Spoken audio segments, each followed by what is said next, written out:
Kita coba lihat bagaimana ulama dulu mencoba melatih jiwanya. Ini nggak kuat Pak, saya nggak kuat ngikutin ini, saya cerita aja ya.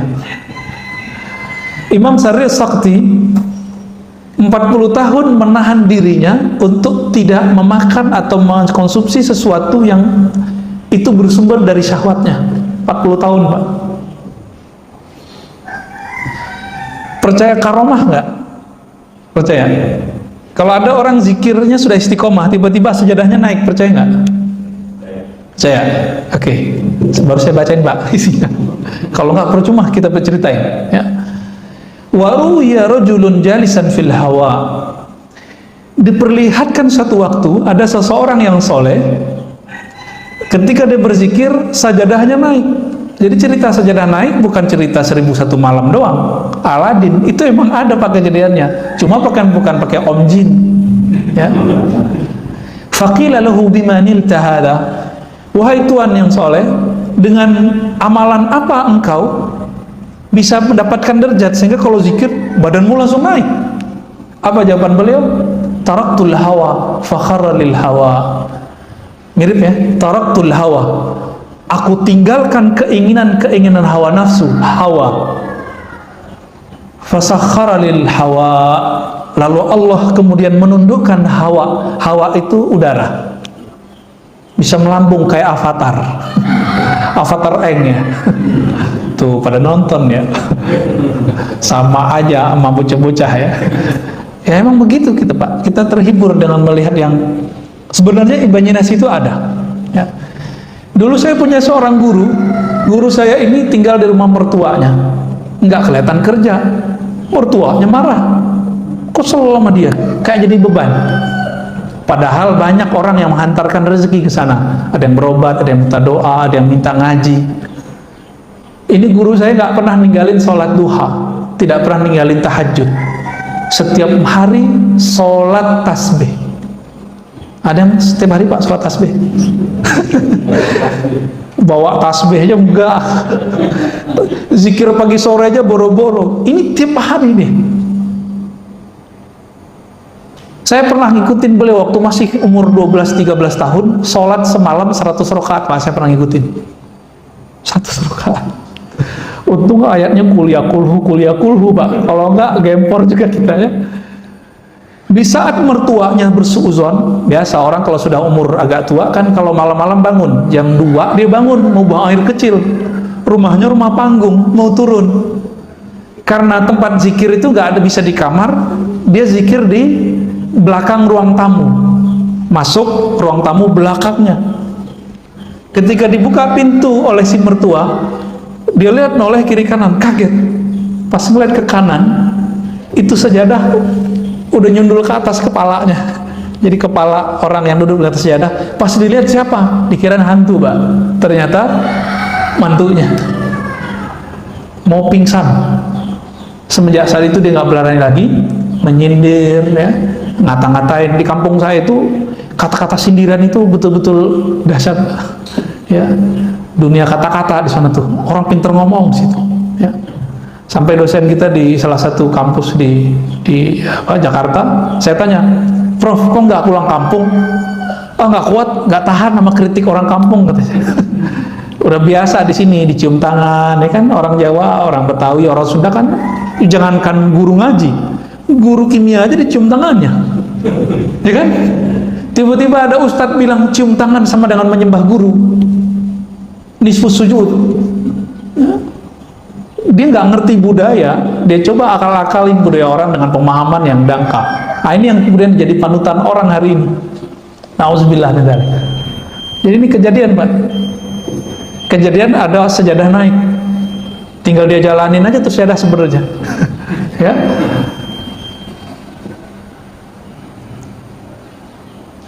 Jadi ibadah paling tinggi apa? Bukan banyak sholat Pak. Apa ibadah paling tinggi? Zikir enggak juga. Ibadah paling tinggi melawan hawa nafsu. Itu ibadah paling tinggi.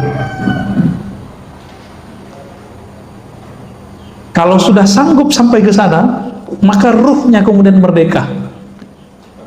Jadi bagaimana cara memerdekakan ruh? Lawan hawa nafsu kita. Itu ibadah badan, ibadah jiwa. Tapi ada ibadah lain, yaitu ibadah ruh. Kalau ruh, ibadah tertingginya apa? Bermakrifat kepada Allah, mengenal Allah Subhanahu wa ta'ala. Itulah sebabnya kenapa orang ngaji satu bab ilmu itu lebih afdol daripada sholat 1000 rakaat. Karena bisa jadi yang sholat 1000 rakaat tidak mengenal Allah, sedangkan yang ngaji cuma satu bab membuat dia mengenal Allah. Ini nanti syuruk nih. Antum yang belum paham juga pasti sholat syuruk duluan, gak mau dengerin ngaji, tinggalin aja. Nanti coba kita lihat aja Pak. Udah jelas ini lebih afdol dari 1000 rakaat, masih kejar 2 rakaat syuruk. Katanya Ustadz itu haji dan umrah sempurna. Lah itu kan hadis nggak sahih. Yang sahih kan ini. Itu hadis paling tinggi cuma hasan li ghairihi, nggak sampai Pak sahih. Tapi kita doyan, kita ini mohon maaf, terobsesi mengejar pahala, lupa bahwa pahala tertinggi itu ada di ruh. Ruh kita, karakternya cuma satu aja, dia suka mencari ilmu.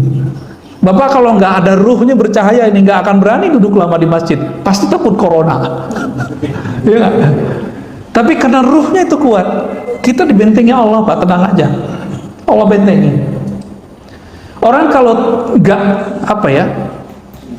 takut corona, apa yang terjadi? Karena hobi dengan nafsnya, rame Pak mall.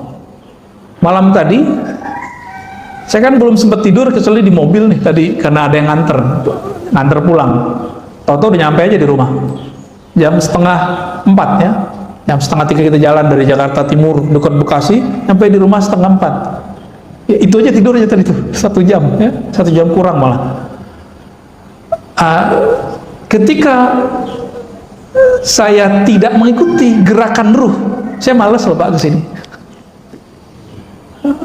Kenapa? Mendingan tidur ya. Saat kita jalan malam-malam itu orang masih ramai Pak di luar, nggak ada orang takut corona hari ini. Orang takut karena tidak keluar,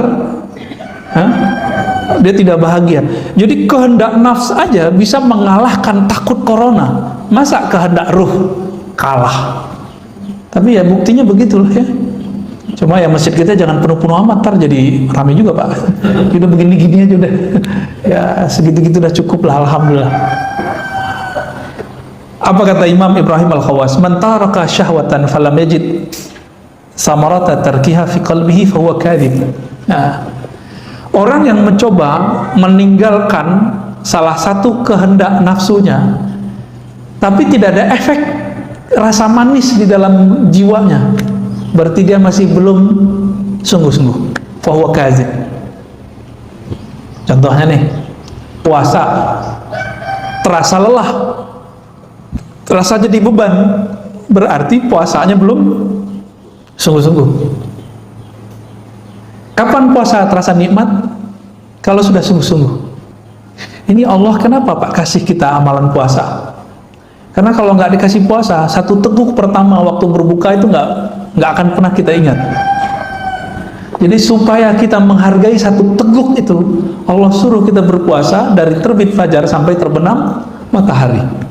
Maka orang-orang yang sering menahan kehendak nafsnya, jiwanya itu, dia akan menikmati hidup di dunia meskipun dapatnya sedikit.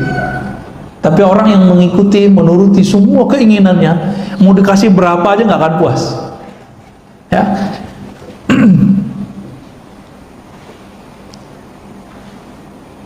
Maka beliau mengatakan ya, khalif nafsaka fi hawaha, maka berselisihlah dengan jiwamu sebagaimana dulu ya para nabi menyelisihi jiwanya.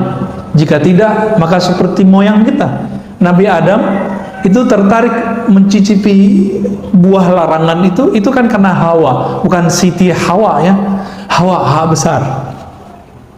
Jadi nggak usah disalahkan Hawa, itu Nabi Adamnya penasaran gitu. Tapi itu semua skenario ya. Skenario, kenapa? Sebelum itu terjadi, Allah sudah ngomong, Allah sudah sounding kepada malaikat, hai para malaikat, aku hendak menjadikan khalifah di muka bumi. Lalu dibuatlah skenario perseteruan antara setan, iblis dengan Nabi Adam. Jadi kita nggak perlu menyalahkan Nabi Adam seperti yang terjadi dalam agama-agama lain, ya. Nggak usah, Pak, santai aja kita. Ya, kalau nggak begitu kita nggak akan tahu masjid hari ini. Ya. Kalau nggak begitu kita nggak tahu apa nikmatnya tahajud. Nikmat nggak tahajud? Nikmat.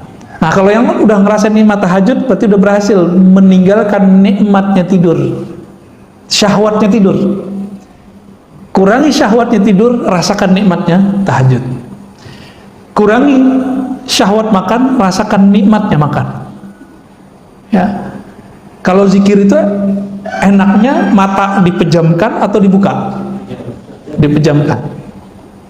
Dibuka atau dipejamkan? Dipejamkan. Kenapa? Semakin saya membuka, maka terganggunya banyak, Pak. Nah, untuk menikmati pandangan batin, tutup mata sejenak. Gitu caranya, tekniknya ya. Banyak teknik-teknik dalam berzikir. Nah, di sini sangat banyak butuh-butuh beliau, ya. Dan beberapa sudah saya sebutkan tadi, dan beliau tutup dengan ayat ya ayyatuhan nafsul mutmainnah. Surat apa itu? Surah Al-Fajr bagian akhir. Wahai jiwa yang tenang, irji'i ila rabbiki radiyatan mardiyah. Langsung dapat undangan dari Allah. Pulanglah kamu ke sisi Rabbmu dengan rasa ridha dan diridhoi meskipun masih di dunia. Mereka yang disebut wali, Pak. Jadi wali Allah itu minimal dia radiyah mardiyah. Fadkhuli fi ibadi, lalu masuklah kamu ke dalam daftar hamba-hambaku. Maka wali-wali itu dia didaftarkan namanya di langit. Ya. Itulah sebabnya wali-wali itu nggak pernah kesepian walaupun terlihat sendiri. Ya. Wadkhuli jannati, masuklah ke dalam surgaku. Ya. Cuma kan Nabi mengatakan Allah Ta'ala menciptakan neraka surga. Lalu Jibril disuruh melihat surga, lihat neraka. Lalu Allah bertanya, basa-basi, Jibril, menurutmu surga gimana? Apa kata Jibril? Hadis ini sahih, ada di riwayat Imam Nasai. Ya Rob, seandainya orang tahu apa isi surga, maka tidak ada yang akan lari darinya, pasti mengejar surga. Ditanya lagi, kalau neraka gimana? Maka pergi dia ngeliat neraka, balik. Ya Rob, seandainya orang tahu isi neraka, maka tidak akan ada yang berani mendekatinya. Lalu Allah ciptakan pada surga dikelilingi dengan hal-hal yang tidak disukai oleh jiwa kita, nafsu kita, disebut makarih. Wa huffatil jannatu bil makarih. Maka surga Allah balut dengan hal-hal yang tidak disukai oleh hawa nafsu. Wa huffatin naru bisyahawat. Lalu Allah balut, Allah hiasi neraka itu dengan syahwat-syahwat, keinginan-keinginan rendahan. Lalu Allah tanya lagi Jibril, apa kata Jibril? Ya Rabb, kalau begini balutan surga, mungkin gak ada yang sanggup memasukinya. Ngelihatnya langsung pergi. Dilihat lagi neraka, apa kata Jibril? Ya Rabb, kalau begini gak akan ada yang selamat. Tuh bahaya nggak, Pak? Jadi kalau bukanlah karena rahmat Allah pada diri kita, kita nggak selamat. Jadi walaupun kita sekarang taat atau apapun, jangan pernah merasa diri kita yang taat. Semuanya rahmat dari Allah. Bisa keluar dari maksiat itu karena rahmat bukan? Atau karena kita hebat? Saya yakin bukan karena kita hebat, Pak. Sehebat-hebat orang, sehebat-hebat Barsiso. Barsiso itu tadi sama. Itu zikir ngawang deh, karena saking terkenalnya si Barsiso ini, maka datanglah banyak jamaah. Udah nggak muat, kata Barsiso, ente duduk di atas. Dulu belum ada lantai 2. Di atas itu maksudnya apa? Berlapis-lapis, Pak. 1, 2, 3 sampai kemudian ke bagian yang tinggi. Apakah dia waliullah? Belum tentu. Kenapa? Karena dia merasa begitu, merasa taat dengan riyadhahnya, latihan-latihan dirinya, maka dia tidak jadi kekasih Allah. Kalau dia kekasih Allah, pasti Allah selamatkan ketika maksiat. Terjebak maksiat nggak bersisa? Terjebak. Kita ini kan tidak ada yang terjamin nanti nggak maksiat, bener kan? Maka mintalah rahmat Allah. Maka Nabi berdoa, nih silakan diamalkan doa ini Pak. Allahumma rahamni bitarkil ma'asi. Ya Allah, rahmati aku, sayangi aku dengan meninggalkan maksiat. Setiap hari sekali dia baca doa ini. Allahumma irhamni bitarkil ma'asi. Kalau bukan karena rahmat Allah, kita nggak sanggup meninggalkan maksiat. Berarti bisa taat karena rahmat Allah juga. Inilah hakikat kalam Nabi. Tidaklah masuk surga seorang kamu kecuali dengan rahmat Allah. Ya. Alhamdulillah Rabbil Alamin. Kira-kira itu Bapak Saudara Allah kajian kita. Ada yang mau didiskusikan?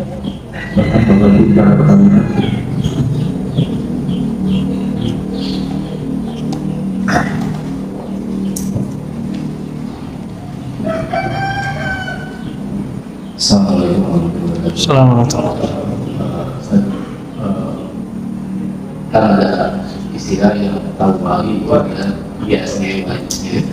Nah, pertama sekarang di daerah digitalisasi dengan nilai informasi ini, sekarang lagi sudah interpretasi kewaliannya. Cara itu yang satu. Kedua, pendapat kita tentang apa bisa itu Ya. Ini pertanyaannya berat ini ya. Wali tidak mengetahui kecuali wali. Ini kita bagi dulu Pak. Jadi wali itu boleh dibagi tiga dalam hal dikenal atau tidak dikenal. Pertama, paling rendah, wali yang dia tidak tahu kalau dirinya wali. Inilah perdebatan Imam Ibnu Furaq dengan Qushairi, muridnya. Muridnya ternyata lebih tinggi daripada dia, karena muridnya bertasawuf. Karena untuk mencapai mukhalafatun nas itu butuh seorang guru. Imam Qushairi punya mentor, guru, mursyid yang membantu dia untuk melatih jiwanya. Gitu. Ibnu Furaq ngotot, wali nggak tahu dirinya wali. Itu maksudnya dia sendiri. Dia nggak tahu kalau dirinya adalah seorang wali. Qushairi ngotot, bukan wahai tuan guru, wali tahu dirinya wali. Itu dirinya sendiri juga. Ya.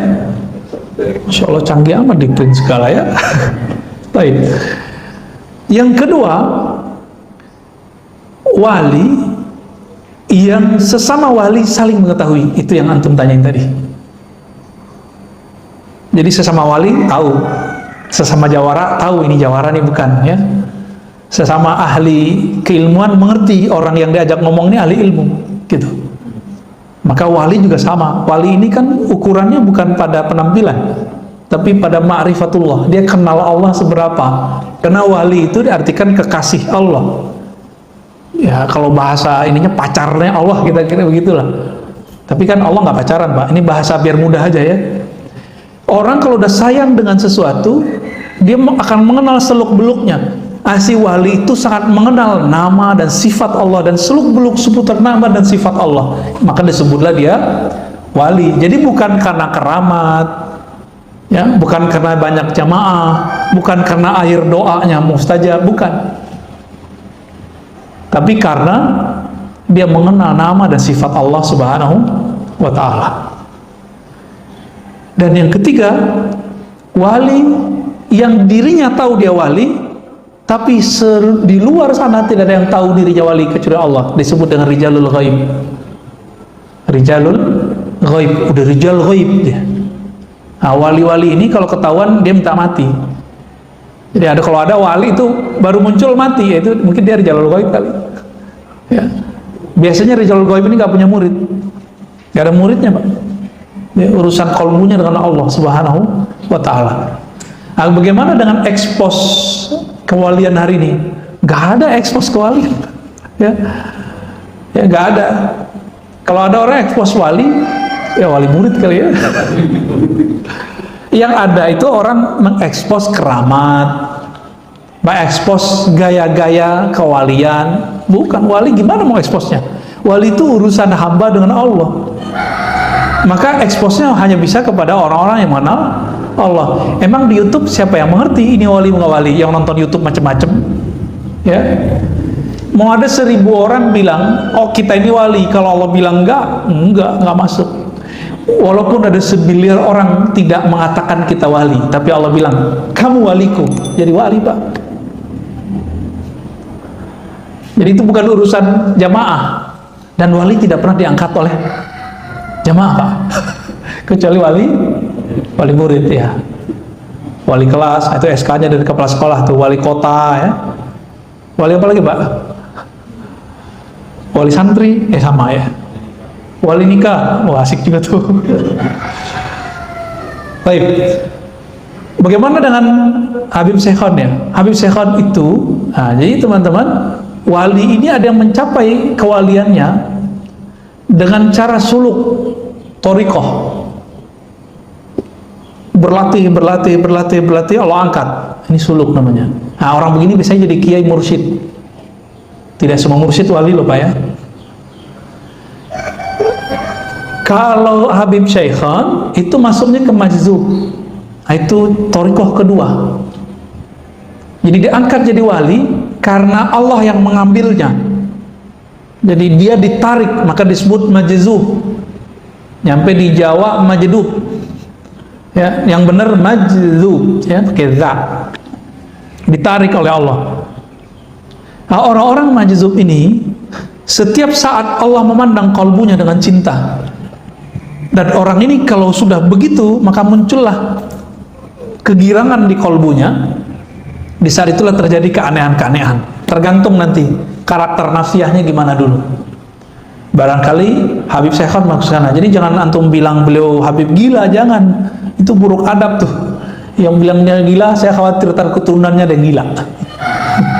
Karena menyakiti seorang wali. Hati-hati, ya.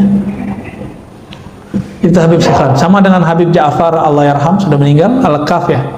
Benar, Al-Kaf, ya. Itu sama, masuk ke sana tuh. Dikasih panggung lagi sama teman-teman kita santri, ya. Itu nggak jelas tuh, Fatihah, itu aja nggak jelas. Tapi bagi dia itu jelas, bagi kita nggak jelas. Kalau datang sadar biasanya dia ngomong kayak orang biasa. Nah, ini namanya ahwal. Jadi ahwalnya kalau datang, ahwal itu artinya kondisi rohani yang dia tidak bisa nahan. Kalau Wan Sehon apa yang terjadi pada beliau? Nyoret-nyoret, Pak. Yang biasa dicoret mobil tuh, orang-orang yang cinta sama mobilnya dicoret-coret mobilnya sama dia. Ya kan? Ada yang dicoret bajunya, berarti orang ini suka atribut.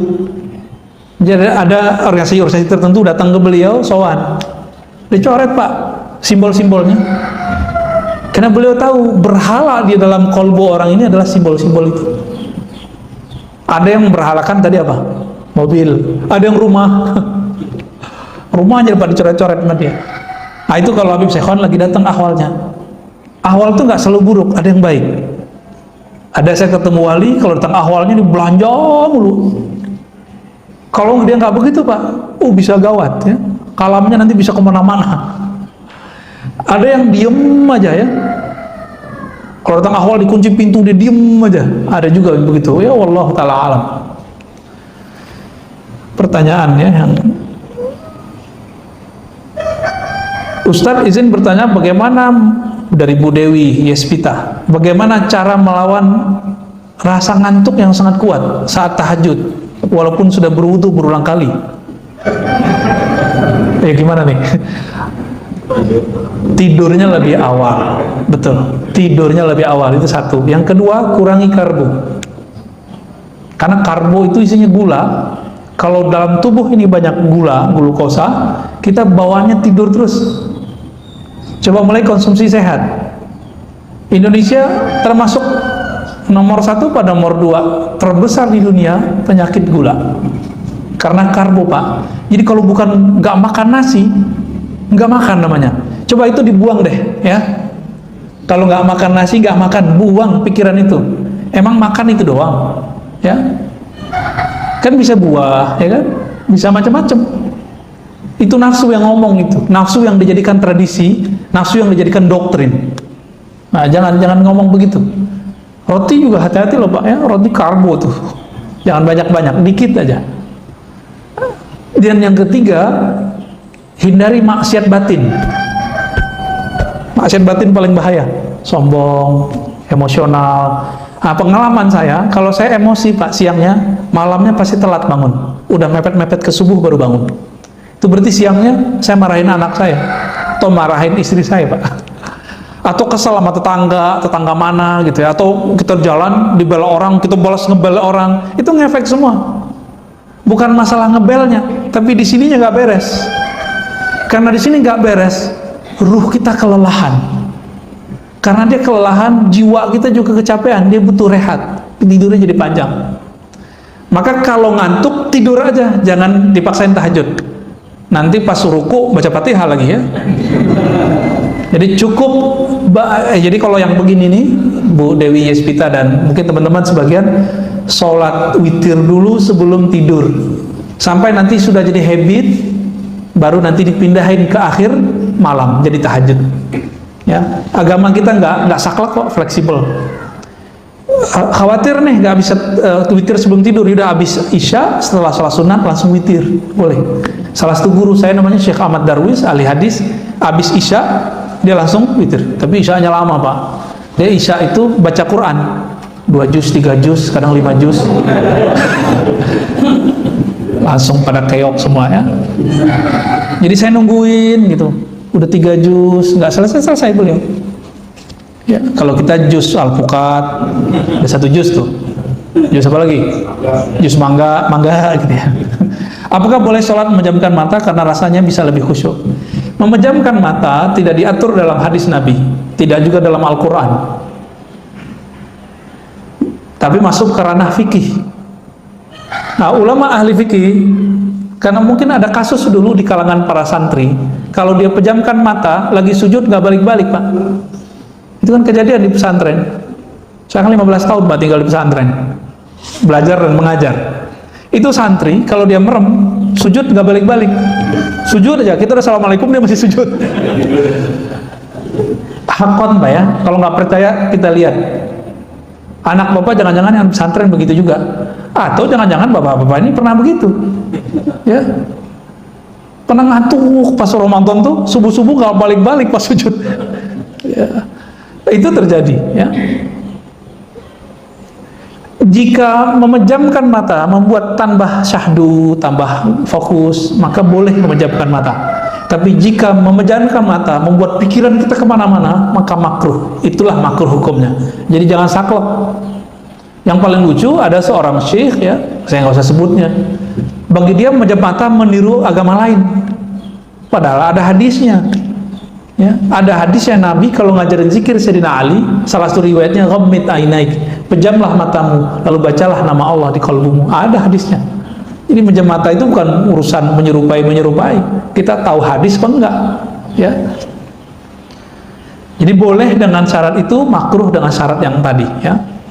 Pak Ahmad Romli, dalam beberapa kondisi kita terkadang belum bisa berzikir secara fokus karena beberapa kesibukan sehari-hari. Apakah zikir hanya dengan lisan tanpa menghadirkan hati dapat bermanfaat? Iya, orang sholat nggak khusyuk lebih afdol daripada nggak sholat. Enggak. Sepakat? Ada yang nggak sepakat?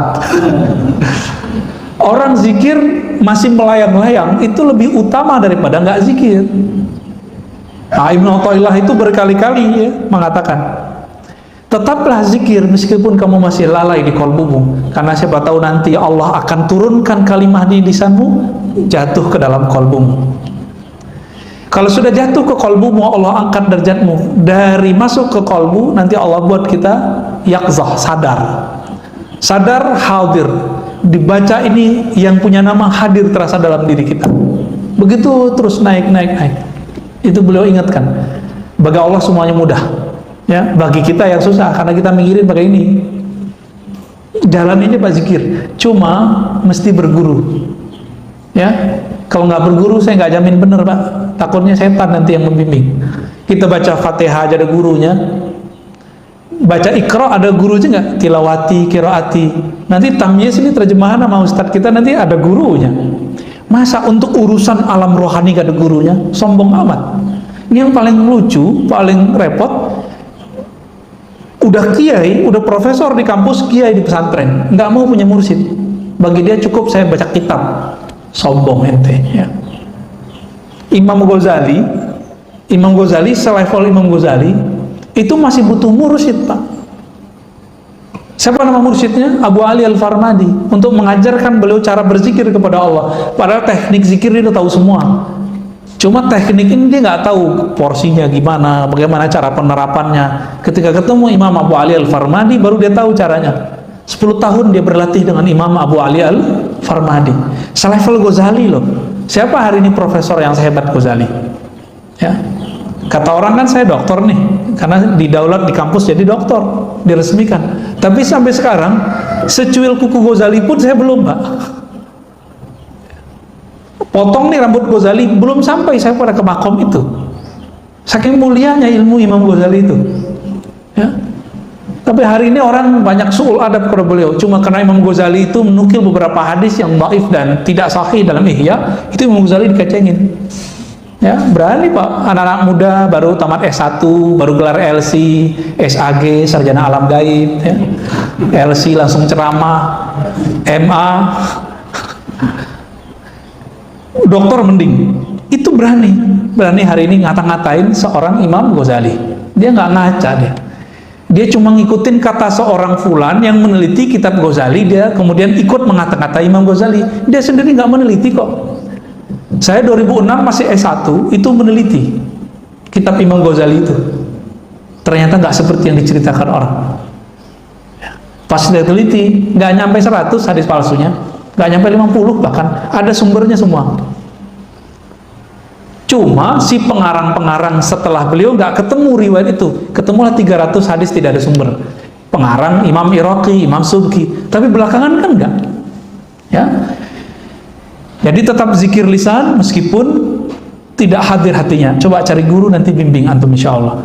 Terakhir, apakah masuk surga, masuk neraka itu takdir mubram?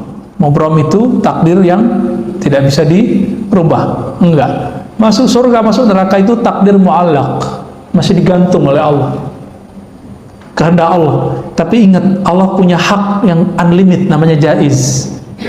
Kita kalau belajar sifat Allah, ada yang wajib, ada yang mustahil, ada satu lagi Pak, jaiz.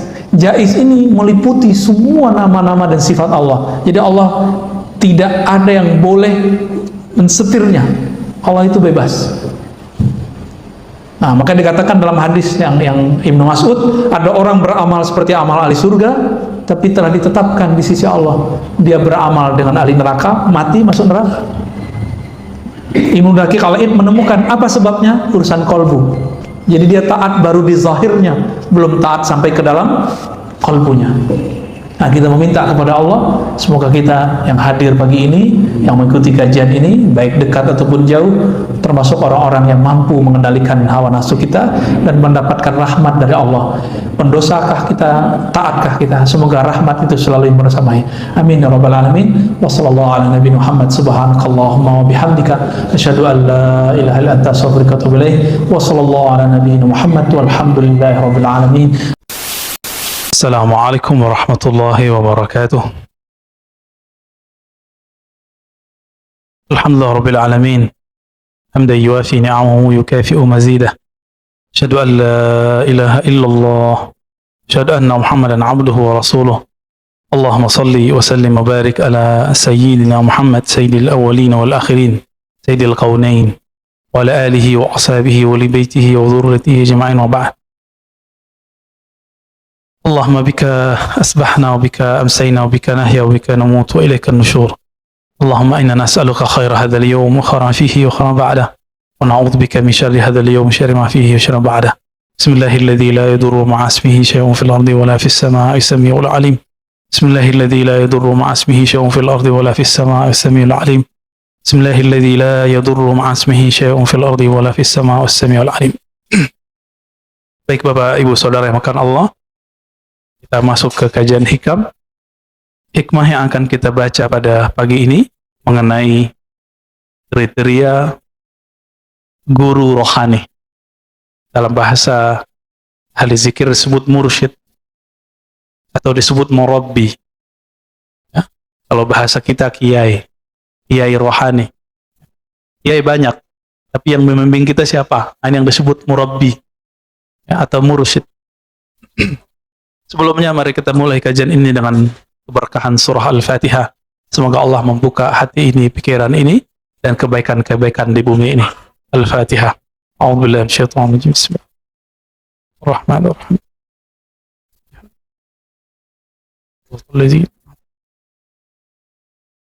Amin. Apa kata Imam Athaillah As-Sakandari? La tashab man la yunhiduka haluhu wa la yadulluka 'ala Allahi maqaluh. Engkau tidaklah perlu berguru, atau janganlah engkau berguru, bersuhbah. Jadi dalam bahasa Arab, berguru itu disebut dengan istilah suhbah. Suhbah itu artinya kita bersahabat karib, dekat dengan seseorang yang mana kalau dia berbuat sesuatu, perbuatannya itu memberi efek ke dalam diri kita. Disebut dengan suhbah. Apa kata beliau? Jangan engkau bersuhbah, bersahabat dengan orang yang halnya, keadaannya dia tidak yunhiduka, tidak menumbuhkan nahdah. Apa arti nahdah? Kebangkitan rohani. Jadi kalau kita duduk bersamanya, melihat amalannya, bahkan melihat diamnya, itu membuat hati ini semangat untuk memperbaiki diri. Nah, berarti sudah mulai ketemu nih gurunya siapa. Jadi ketemu dia, kita kemudian sibuk dengan memikirkan bagaimana membersihkan diri, bukan untuk menjudge orang lain. Nah, ini coba hati-hati. Kalau ketemu guru, ketemu dia, bikin kita ingin mencari pisau, mencari senjata untuk nyalahin teman. Itu bukan guru antum yang hakiki. Ya, itu setan berbaju ustadz. Mohon maaf ya. Jadi setan itu bajunya banyak, Pak. Pada waktu menggoda Sayyidina Adam, itu setan mengatakan, inni laka nasihun amin. Aku ini, wahai Adam, nasih, pemberi nasihat, guru, kira-kira begitu. Guru yang amin, yang terpercaya. Kenapa Nabi Adam kemudian terpedaya? Karena Nabi Adam tahu iblis itu sudah ribuan tahun menjaga surga. Maka nasihun amin itu kalimat pendek, maknanya, hei Adam, saya ini sudah ribuan tahun di surga. Nama Arabnya iblis apa? Iblis itu gelar, Pak. Nama Arabnya Haris, penjaga surga. Nama bahasa Aramaiknya, bahasa Ibrani lamanya Azazil. Azazil itu ditulis dalam tafsir Ibnu Katsir dan tafsir-tafsir yang lain. Ternyata iblis itu ketika menggoda orang nggak pakai kata-kata kotor, dia pakai kata-kata yang lembut. Nasihun amin. Jadi nggak ada iblis ngomong kasar, nggak ada. Iblis pasti ngomongnya lembut, pakai ayat, pakai dalil. Hati Pak, ya, pakai ayat, pakai dalil. Sangat terbayang saat itu. Sangat mudah membayangkan bagaimana iblis menyerupakan dirinya seperti orang yang ahli motivasi, kiai yang sudah lama di surga, ingin menggurui nenek moyang kita, kakek moyang kita, Sayyidina Adam alaihi salatu wassalam. Nah, berdasarkan ini, Imam bin Athaillah tidak memulai perguruan, kita berguru kepada orang melewat kalamnya. Jadi berguru kepada orang itu dengan halnya lebih awal. Apa halnya dia? Hal itu, Bapak Ibu yang makan Allah, artinya sesuatu yang berubah darinya. Jadi orang ini kalau dia berubah, bagaimana perubahannya?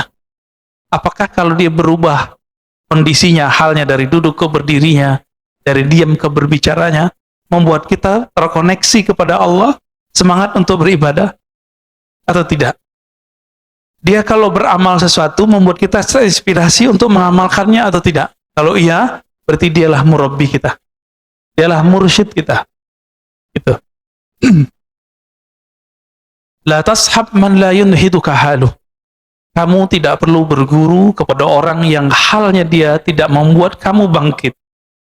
Wa la yadulluka 'ala Allahi maqaluh. Kalau dia berkalam, kalamnya tidak menunjukkan engkau ma'rifatullah. mengenal kepada Allah. Nah, ada orang kalau kita berteman sama dia bikin kita semangat. Separuh dari syarat kemursyidaan ada pada dia. Tinggal yang satu lagi. Apakah kalamnya berisi ma'rifatullah? Maka kesempurnaan seorang mursyid, seorang murabbi itu buah bibir di sini. Buah bibir di sini, Pak. Jadi setinggi-tinggi makom seseorang, katanya nembus langit, katanya nyantri di langit, terserah dia. Nanti ketika dia berkalam, apa kalamnya? Ini yang paling penting, Pak. Karena kalam itu tanpa dia sadari, dia bisa naik ke atas lagi, atau dia Allah taruh ke tempat yang lebih rendah. Begitu dikatakan dalam riwayat Imam Al-Bukhari. Jadi banyak orang berbicara, dia tidak sadar kalamnya ini membuat makomnya naik. Tapi juga banyak orang tidak sadar ketika dia berbicara, kalamnya membuat Rasulullah tidak mau lagi memandangnya. Termasuk orang berbohong atas nama Nabi Shallallahu Alaihi Wasallam itu haram hukumnya. Secara rohani dia sudah di blacklist, nggak masuk ke dalam daftar aulia. Apalagi kalau tidak taubat kepada Allah Subhanahu Wa Taala. Ini lagi banyak ini ya. Mohon maaf Pak. Dulu di masa tabi'in ada seorang tabi'in ingin menjilat, menghibur seorang raja, khalifah dari Bani Umayyah. Si khalifah ini suka main burung. Untuk menghibur sang raja, apa kata dia? Rasulullah SAW mengatakan bla bla bla bla, terakhir main burung. Untuk menghibur raja. Sekarang raja bukan presiden. Di negeri demokrasi, raja itu umat, masyarakat. Maka orang akan menjilat umat cuma untuk menyenangkan hati umat. Dalam ilmu hadis, orang begini mesti dipecat secara rohani. Gak boleh lagi. Dia bukan dataran para wali. Dia pembohong atas nama Rasul, maq'adahu minan nar. Tempat tinggalnya pasti neraka kalau dia nggak tobat. Ya, hadisnya mutawatir. Man kadzaba alayya muta'ammidan falyatabawwa maq'adahu minan nar. Siapa yang berbohong atas namaku sengaja, falyatabawwa maq'adahu minan nar. Siap-siap tempat tinggalnya di neraka. Mau dia siapa? Mau dia terkenal, mau dia nggak terkenal, mau kiai, mau hafiz, sama. Tolong berhati-hati dalam berguru. Ya, jangan hal yang sekecil ini nanti merusak perjuangan kita. Nah, hati-hati berguru. Ya, udah tahu begitu masih berguru. Ya salam ya. Jahilun murakkab. Jahil terstruktur, Pak. Murakkab artinya apa? Nggak sadar kalau dia itu jahil. Akhirnya khalifah ini ngusir orang ini. Kenapa? Dia kira khalifah nggak ngerti hadis. Khalifah di Bani Umayyah sebelum jadi khalifah nyantri dulu. Dengar ahli hadis dulu dia. Baik. Wala yadulluka 'ala Allahi maqalu. Mursyid itu 50%-nya ada di kalamnya. Apa buah bibirnya? Maka mursyid yang mengarahkan kita kepada Allah, pasti buah bibirnya Allah, Rasul, Allah, Muhammad, Ahmad, Muhammad. Udah gitu aja Pak, buah bibirnya. Jarang dia berbicara selain itu, kecuali lagi bercanda. Maka disinilah terungkap bahwa martabat kewalian itu beragam. Martabat kewalian. Tingkatan para wali itu, ada wali yang mengajarkan hanya sekedar fi'lullah, perbuatan Allah. Disebut ma'rifatul af'al. Si wali ini mengajarkan, oh ini loh alam semesta, ini ciptaan Allah, ini biasa. Ini rata-rata nih mursyid di sini.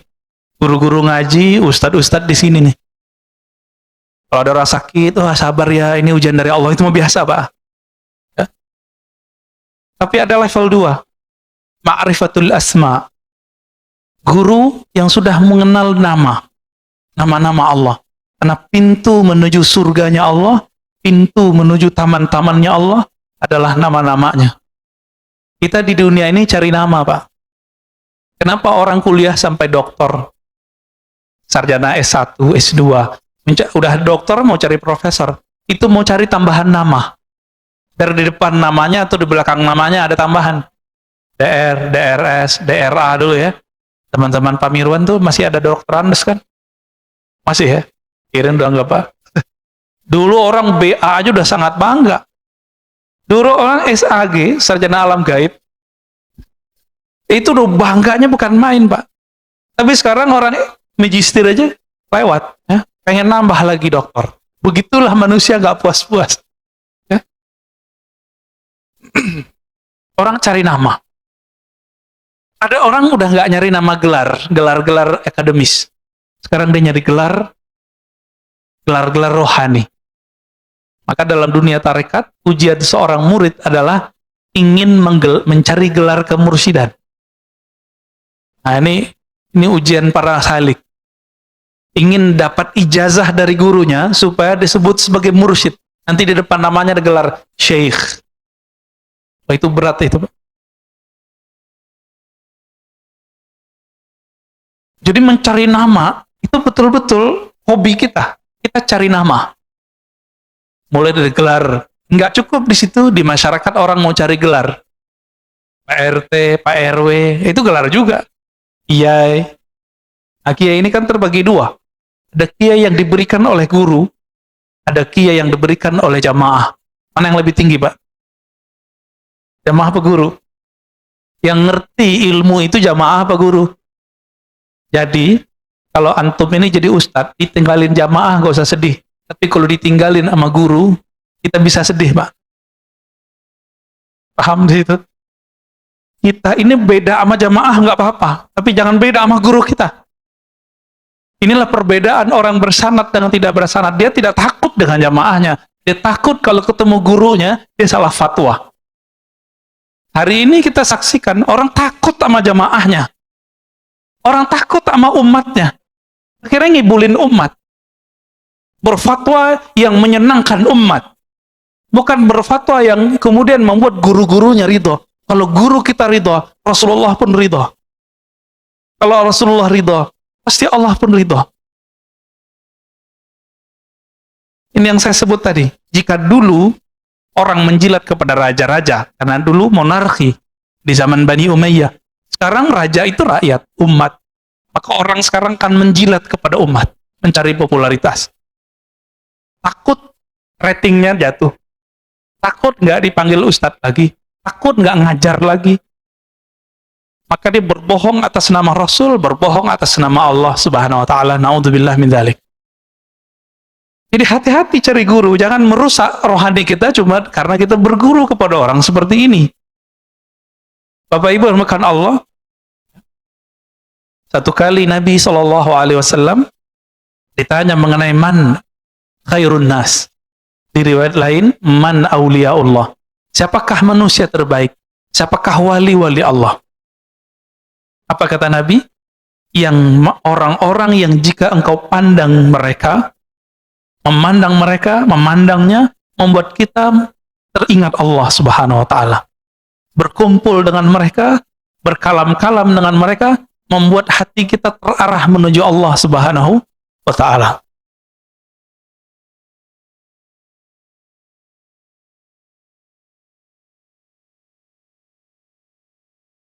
Maka dikatakan dalam kitab ini, ya, Imam Az-Zarruq, Imam Ibnu Ajibah.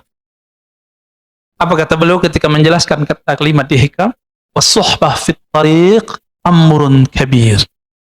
Berguru itu dalam menjalani atau menempuh jalan kepada Allah itu amrun kabir. Adalah perkara yang sangat penting. Kita kenapa memilih anak untuk masuk sekolah A, sekolah B, padahal kurikulumnya sama? Karena kiainya, karena gurunya, karena ustadznya. Benar nggak? Kita mau bayar mahal cuma karena di sini ada sistem yang bagus, gurunya disiplin. Untuk anak, untuk kesuksesan dunia, kita begitu, Pak. Untuk akhirat begitu nggak? Ya, tepat nggak berguru?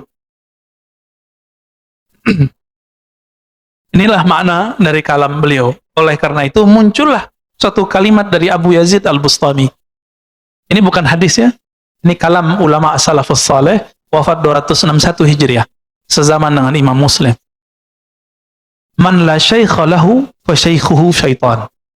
Yang tidak punya guru mursyid, maka gurunya adalah syaitan. Nanti was-wasnya yang lain. Itulah yang terjadi pada orang-orang, baik dia orang-orang spiritualis ataupun pergerakan. Ya.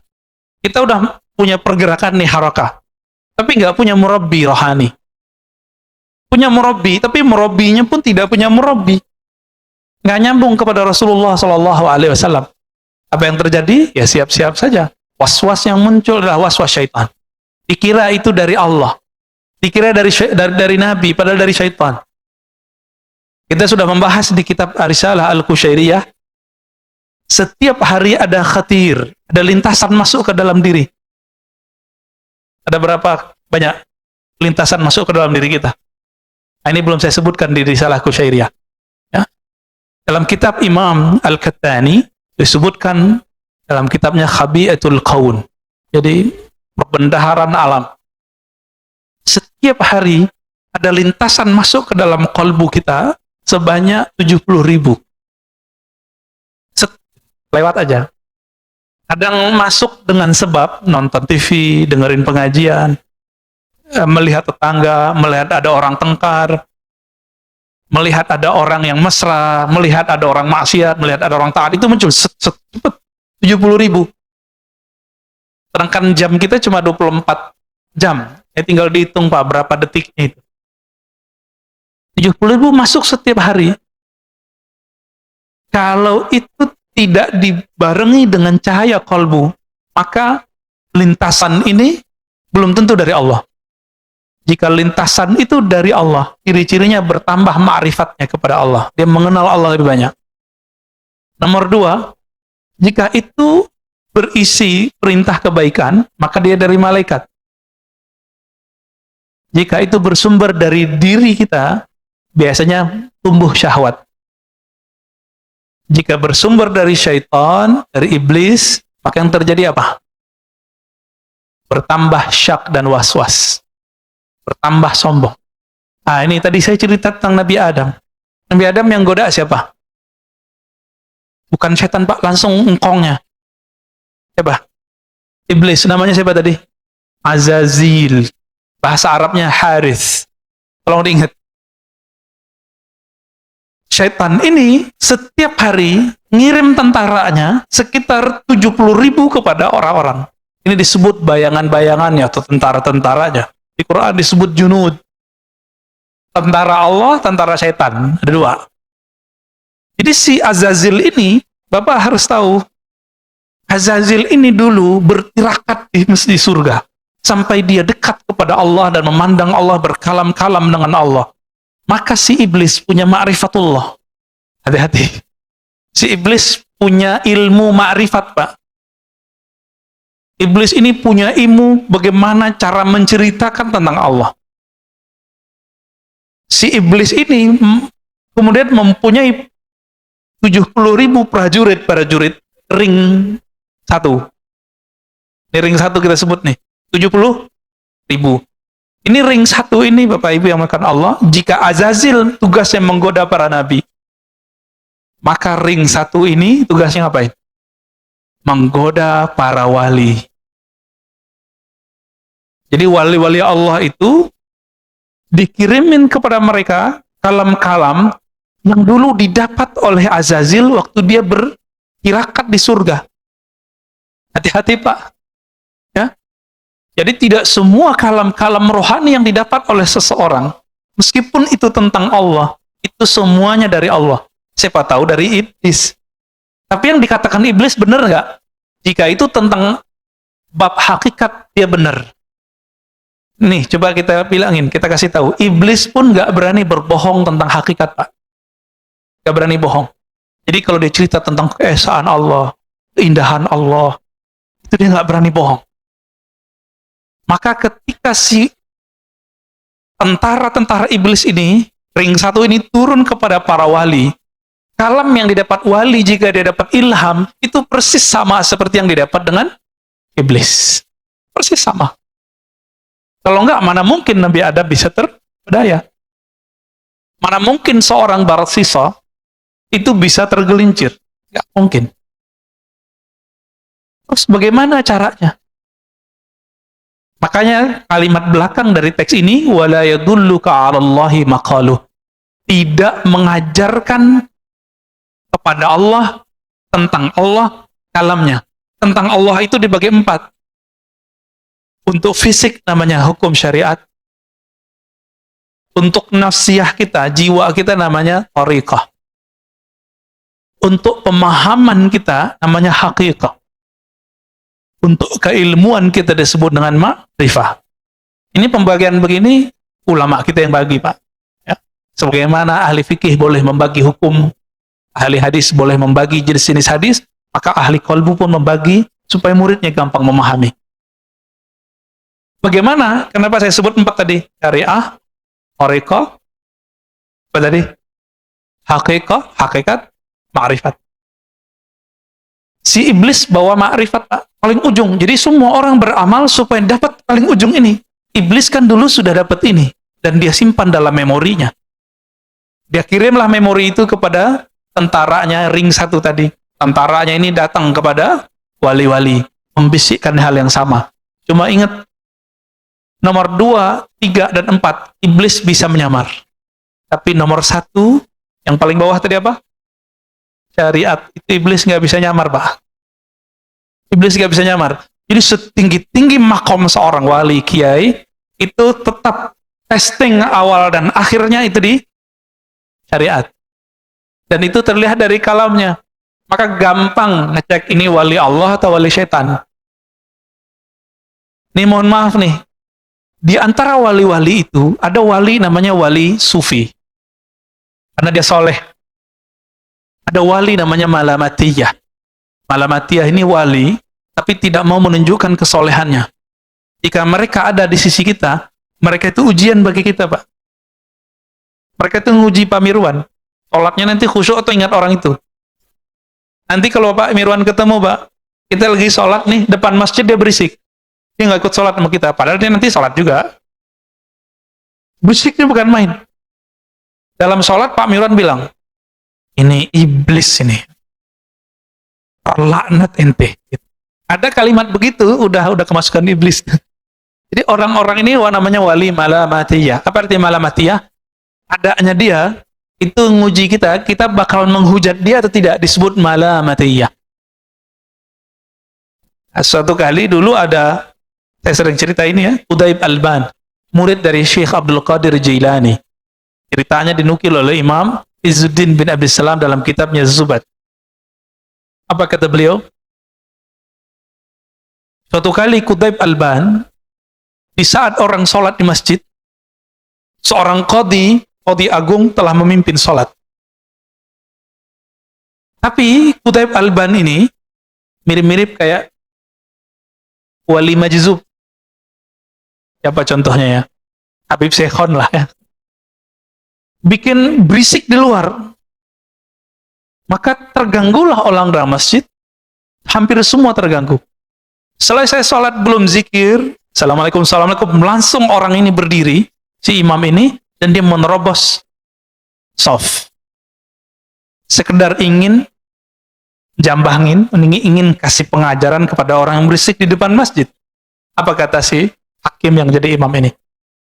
Wahai musuh Allah. Wah, kalimatnya langsung begitu. Hati-hati, Pak. Ini ciri-ciri orang nggak lolos kalau kena uji wali yang level 2. Kalau sama wali level 1 kebanyakan kita bener. Ya bener, dia soleh, pakai serban, pakai gamis, pakai sajadah, pakai tasbih. Kita gampang tahu. Tapi kalau wali level 2 ini, kita susah mengenalnya. Dikata-katai lah ya oleh si imam ini. Jadi imam ini, apa yang dia kata-katai dalam sholatnya, itu keluar semua. Ya, Quthaib Alban senyum aja. Akhirnya Quthaib mengatakan, wahai Tuan Hakim, Tuan Qadhi, Tuan Imam, semua gelarnya disebut. Apakah engkau mengetahui semua ilmu Allah? Apa jawaban dia? Enggak. Tahukah engkau, wahai Tuan Qadhi, Tuan Hakim, akulah ilmu yang Allah engkau tidak tahu itu. Bingung dia. Baru situ Pak dia kemudian melepaskan orang ini. Baru dia sadar. Oh iya juga ya. Lagi sholat, kita terganggu nggak sama orang begitu. Ya, ini kejadian juga Pak waktu saya lagi khutbah di komplek tadi sono. Orang lagi bangun di depan masjid. Lagi khutbah, lagi sholat, datang truk. Dari tadi dia nggak datang. Pas kita lagi sholat, dia turunin tuh pasir. Orang nurun pasir berisik nggak Pak? Kelas. Masjidnya belum ditutup seperti ini, masih kebuka separuh. Berisiknya bukan main. Saya jadi imam. Ya dalam hati kita, waduh ternyata Kutaib Alban zaman baru, tukang pasir Pak. Habis sholat, itu muazinnya ngutuk-ngutuk. Siapa tuh orang terlaknat yang ganggu kita sholat? Persis kalamnya seperti itu. Ini wali malamatiyah ini. Dia datang nguji kita.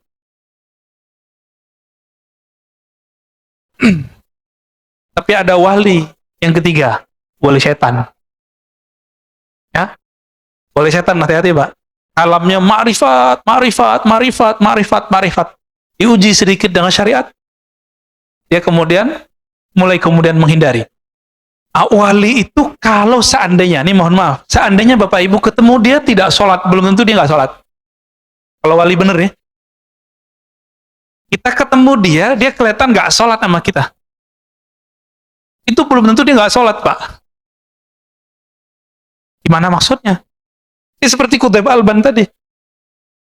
Masih ingat kisah Uwais Al-Qarni yang tidak sempat pergi haji, lalu semua bekalnya dia kasih ke temannya. Ketika temannya pulang, temannya mengatakan apa? Selamat ya ente haji mabrur. Jadi temannya menyaksikan bahwa dia tawaf di Masjidil Haram. Apa itu, Pak? Jadi wali-wali Allah ini, salah satu khususan mereka, Allah buat diri mereka bisa mecah. Entah malaikat kah nanti yang jadi wakilkan. Ini bukan khurafat, Pak. Kita sudah banyak kitabnya. Ya? Dan zaman ini juga ada. Nggak usah jauh-jauh. Saya punya teman, baru belajar sholawat, kangen Raudhah. Temennya lagi di Raudhah, saudaranya. Apa kata dia? Loh, kok ada saudaraku di Raudhah? Pulang-pulang, dia tanya, ente kemarin umroh ya? Enggak, saya di Jakarta gitu. Jadi dia menyaksikan temannya yang sedang bersolawat di Raudhah, padahal temannya lagi di Jakarta. Itu kejadian, Pak, teman saya. Ya, orangnya masih hidup. Orang biasa. Apalagi wali-wali Allah yang agung.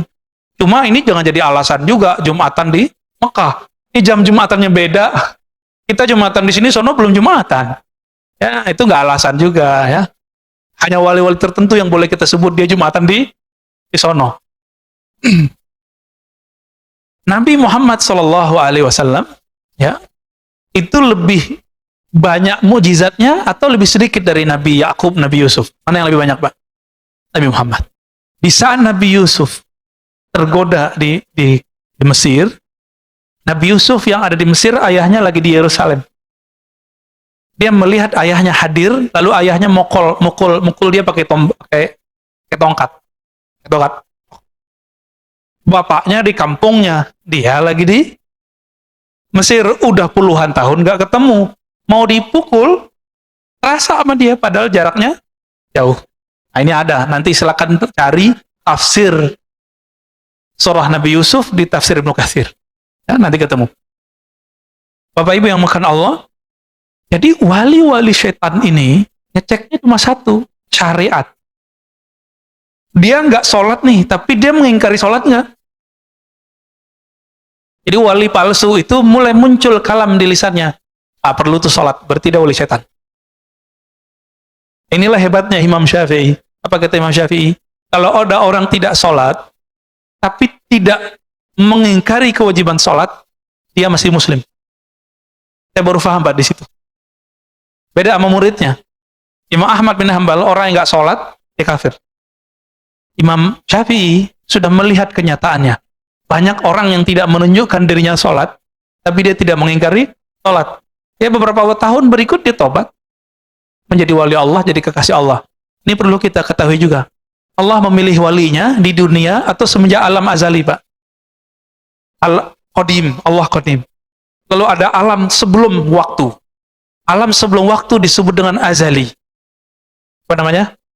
Azali. Jadi kalau ada kiai nyebut azal, itu dia maksudnya. Jadi belum ada pagi, sore, siang, belum ada kemarin, belum ada besok, belum ada sekarang. Itu azali. Alam azali, di alam azali ini Allah sudah hembuskan nafasnya. Maka muncullah cahaya. Dan Allah sudah tetapkan siapa yang jadi wali-walinya. Jadi walaupun ini di dunia ini orangnya sekarang maksiat, selama dia tidak mengingkari syariat dengan kalamnya, maka dia mungkin nanti bisa jadi wali Allah. Bapak masih ingat kisah Fudail bin Iyad? Itu perampok, Pak. Fudail bin Iyad itu perampok. Jadi dia kalau ada orang lewat, ya mirip-mirip kayak apa tuh kalau sekarang tempat yang sepi terus ada yang jambret gitu ya. Mirip-mirip begitu. Ini Fudail. Tapi karena rohnya adalah bibit kewalian, ada satu saat membuat dia nanti jadi titik baliknya, dia menjadi kekasih Allah Subhanahu wa Ta'ala.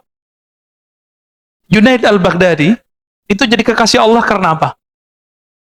Titik baliknya, rohaninya sudah jadi wali tapi dia belum sadar. Junaid ini kan pegulat. Dia pegulat, Pak. Jadi kalau gulat Pak Mirwan sekali sentil jatuh ya. Junaid. Jadi kalau sekarang jawara lah. Suatu kali untuk hal yang lebih besar, hadiahnya gede, dia berlawanan dengan seorang Habib zuriat Rasul. Apa kata zuriat ini udah tua? Junaid masih muda. Maka wali ini bisa saya jadi muda. Hei Junaid, ente tahu nggak siapa saya? Saya adalah zuriat Nabi. Saya banyak hutang. Saya banyak anak. Saya butuh fulus untuk bayar hutang dan memberi anak saya makan. Nanti kalau ente sayang sama Nabi, sayang sama zuriat Nabi, pura-pura kalah ya. Oh berat, Pak. Mau dapat ribuan dinar, tapi dia harus ngalah. Akhirnya dia pura-pura jatuh dan pura-pura kalah. Disitulah dia jadi wali. Ketika dijatuhkan, plak. Di situ Allah kemudian angkat kalbunya, karena dia mencintai zuriat Nabi Shallallahu Alaihi Wasallam. Mencintai zuriat Nabi belum tentu kita mengikuti kalamnya, belum tentu kita mengikuti perbuatannya. Cinta aja. Apa kata Nabi? Hibbu ahla baiti hubban li. Cintai ahlu baitku karena engkau mencintaiku. Batas itu. Jika ahlu bait ini tidak ikut Nabi, kita nggak ikut. Kita nggak ada urusan. Inilah makna ya.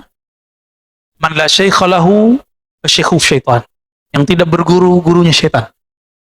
Jadi sudah tahu cara ngecek ini orang wali Allah, wali malamatiyah, wali sufi, wali malamati, dan wali syaitani. Apa bedanya?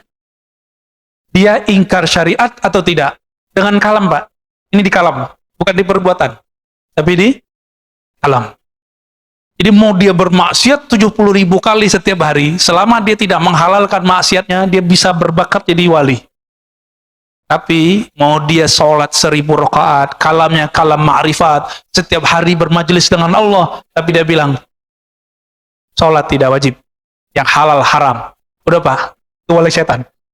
Dari mana kita tahu? Kita tahunya dari kisah Syekh Abdul Qadir Jilani.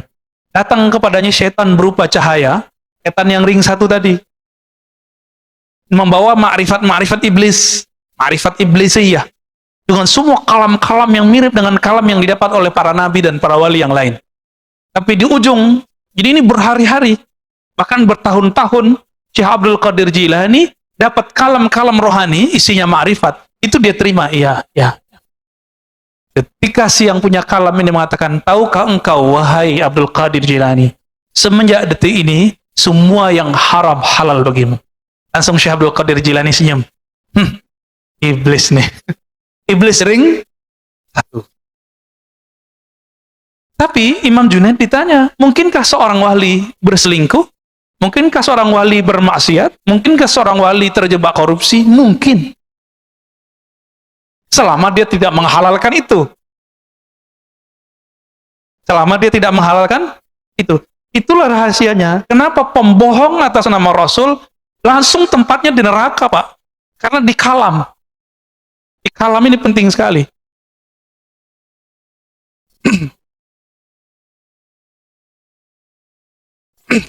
Apa kata beliau? Al-insan kasyajaratin nabitah fil khala. Ruhnya manusia itu, jiwanya manusia itu seperti biji pohon yang tumbuh di tempat yang sepi, di tanah yang tidak ada yang punya.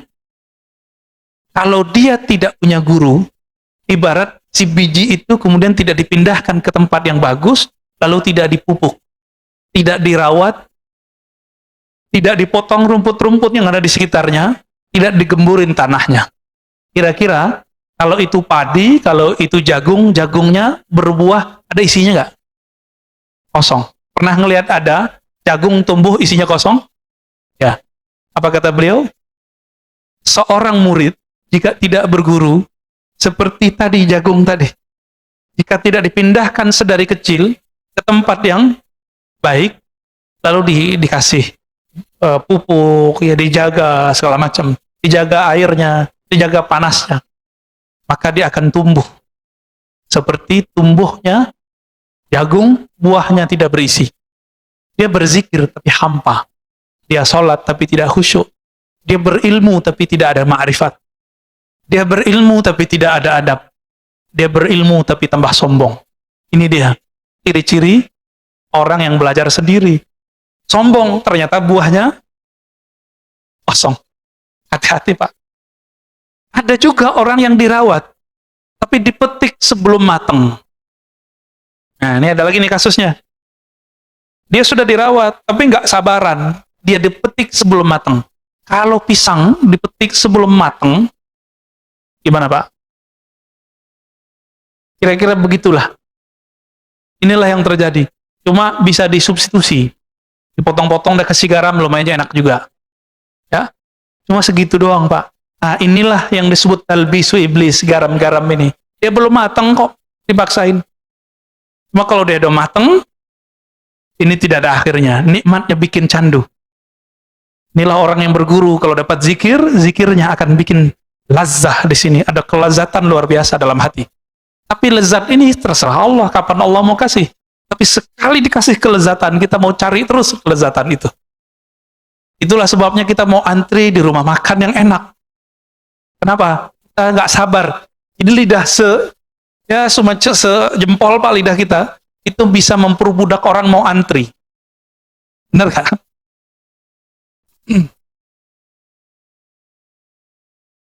Itulah sebabnya Bapak yang melakukan Allah, orang-orang yang tidak berguru, meskipun bijinya bagus, nggak jadi. Tapi ada orang, udah tumbuh nih, udah agak sedang tumbuhnya. Dilihat oleh seorang petani, wah ini kasihan nih, kita pindahin. Nggak telat kok, masih bisa tumbuh. Sebelum nyawa ini berpisah dengan badan, belum ada kata telat. Berguru, dari ahli ma'rifatullah yang bersyariat. Yang mengindahkan syariat dengan kalamnya. Ya? Ada orang soleh secara zahir, tapi kalamnya merendahkan orang, berbohong atas nama Rasul. Kita nggak masuk itu. Kita nggak masuk itu, Pak. Ya? Ini sudah melanggar adab-adab Nabi. Nah, di sini bagian terakhir yang mau saya sampaikan. Masih panjang ya, mau syuruk. Ada kriteria syekh yang ideal.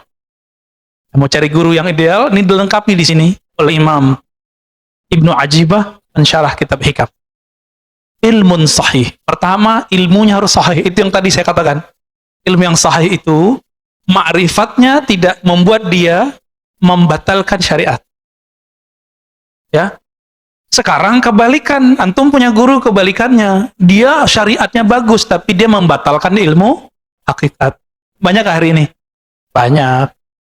Mulai dari yang mengingkari ilmu tasawuf, ilmu ma'rifat, yang memusuhi mereka, yang menzindik-zindikan mereka, itu banyak. Sampai yang berbohong atas nama mereka, banyak.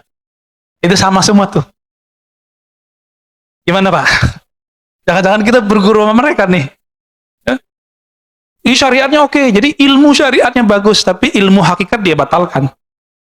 Ciri-cirinya sederhana, dia ngomong, nggak ada tuh ilmu hakikat, nggak ada tuh tarekat, nggak ada tuh tasawuf zindik. Ini kalau udah ngomong begini, ya salam. Ya. Jadi berarti ilmunya belum sahih. Sebaliknya, ma'rifatnya tinggi, tapi dia mengingkari syariat, batal. Wa dzauqun sharih, zauq yang sharih. Apa arti zauq? Perbedaan antara ahli qalbu dengan ahli fikih satu aja Pak. Ahli kalam, ahli akidah. Ahli akidah, ahli tauhid itu sering bercerita tentang Allah beristawanya gimana, turunnya gimana, sifatnya berapa, sifatnya begini, sifatnya begitu, takwil boleh atau tidak, pembagian tauhid. Namanya orang ahli tauhid, ahli di teori. Tapi orang ini kebanyakan tidak merasakan kehadiran zat yang dia ceritakan. Dicek aja sholatnya, Pak. Ini bisa ngomong, Pak. Sajadah ini bisa ngomong, tempat ini bisa ngomong. Apa kata Imam Yahya bin Mu'adz Ar-Razi, Imam Salafus Saleh? Ahli kolbu itu bisa mencium harum semerbaknya kolbu para wali. Jika dia setelah menciumnya, dia akan mengejarnya. Bekas-bekasnya terlihat. Sajadah ini bisa ngomong, siapa aja yang sholat di sini dia bisa ngomong. Kalau kolbu kita harum, kalau kolbu kita ada nur di situ, dia bisa mengecek siapa aja yang sholat di situ. Kenapa? Tempat-tempat di bumi ini dia bermunajat kepada Allah. Ya Allah, tolong buatlah atau takdirkanlah orang yang menginjakku pagi ini orang yang berzikir kepadamu. Jadi jangan sembarangan, Pak. Ini namanya apa nih, Pak? Lantai ini. Batu apa namanya? Marmer. Batu marmer itu sebanyak ini batu marmer di dunia, ada yang jadi istana, ada yang di rumah, ada yang jadi masjid. Itu nggak sembarangan Allah pilih. Itu si batu dulu pernah berdoa tuh. Karena batu itu ada spiritnya. Makanya Nabi ketika bersandar ke satu tiang, tiangnya menangis saat Nabi pindah ke mimbar. Kenapa? Di dalam tiang itu ada spirit yang Allah tiupkan juga di situ. Lalu Nabi ngomong, kamu pilih di surga. Kalau dia di surga, maka dia dikeluarkan spiritnya dari si kayu, dia dikembalikan ke spirit aslinya. Atau engkau tetap menjadi sandaran ke dirinya. Baru dia, Mbak. Jadi Nabi itu berbicara ke tiang, dan itu terdengar oleh sahabat-sahabat. Nangisnya tiang itu. Zaukun sarih, zauk yang sarih, zauk yang jelas. Perbedaannya cuma satu. Ahli kolbu merasakan Allah, sedangkan ahli akidah menteorikan Allah.